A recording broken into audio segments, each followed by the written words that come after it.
Hey guys, it's Brandon. I'm going to show you a pretty quick way to memorize the contributions of the aortic arches to the developed heart. And what I'm going to show you is a very schematic diagram of the arching aorta and all its branches. And from there I'm going to fill in numbers and letters to show you the aortic arches and where exactly they contribute in the mature heart. So first thing I'm going to do is draw a horizontal line across the board.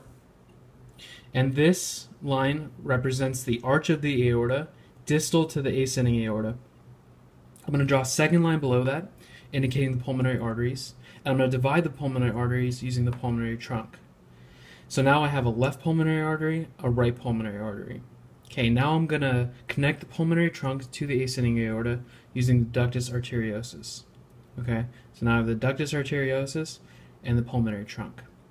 Okay, now I'm going to start drawing the branches of the aorta. The most proximal branch is the brachiocephalic trunk, which then branches into the right subclavian and right common carotid arteries. The right common carotid artery will then divide into the right internal and right external carotid artery. The left common carotid comes off as the second branch, and it again will divide into the left internal carotid artery and the left external carotid artery. And then I'm going to draw the third branch, which is the left subclavian. So see if this pen works. So now I'm going to start filling in numbers and letters to show you where the aortic arches contribute in this diagram.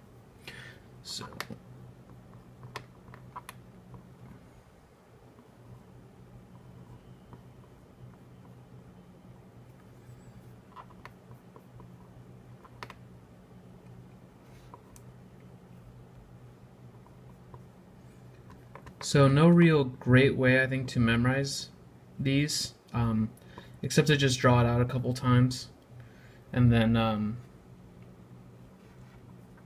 you should have it in about 2 or 3 goes.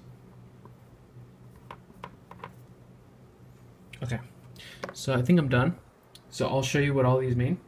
So we'll start with the third aortic arch. So the third aortic arch is going to contribute to both common carotid artery, so the right common carotid artery and the left common carotid artery, and the proximal portions of the internal carotids. So we have the proximal right internal carotid and the proximal left internal carotid.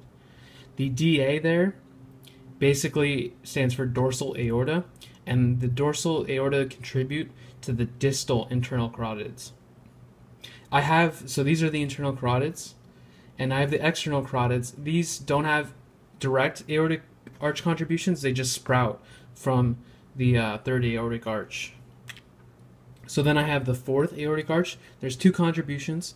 The fourth right aortic arch contributes to the proximal right subclavian, and the fourth left aortic arch contributes to the arch of the aorta distal to the left common carotid but proximal to the left subclavian. Okay, now we have the sixth aortic arch. The sixth aortic arch has 3 contributions. The left sixth contributes to the ductus arteriosus and the left pulmonary artery, and the right sixth aortic arch is going to contribute to the right pulmonary artery. And then we have the horns of the aortic sac.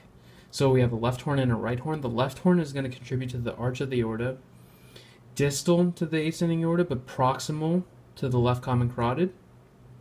And then we have the right horn, which contributes to the brachiocephalic trunk. And finally, we have the 7th intersegmental aortic arches, which are going to contribute to the distal portions of the right and left subclavian arteries. So again, this is a really schematic diagram, but you can draw out the relevant portions that you need to figure out on an exam pretty quickly. So if I were to get a CT scan at vertebral level T4, T5, and I get to see the pulmonary arteries on that level, I'm going to quickly draw out the aorta, and then all these structures. And then if I see it's a left pulmonary artery, I'm going to say, draw out pretty instantly that it's the 6th left aortic arch that contributes to the left pulmonary artery. Another example would be if I get a vertebral level T2 CT scan, where you get to see all the branches of the aorta. Chances are he's going to throw an arrow to one of the branches, so it might be the left common carotid. And so you might ask what aortic arch contributes to the structure. You wouldn't have to draw out the pulmonary stuff. You wouldn't have to draw out these branches. You could just say third aortic arch.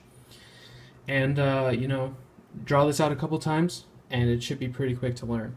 If I mess something up, please correct me. Otherwise, you can throw questions my way. Good luck.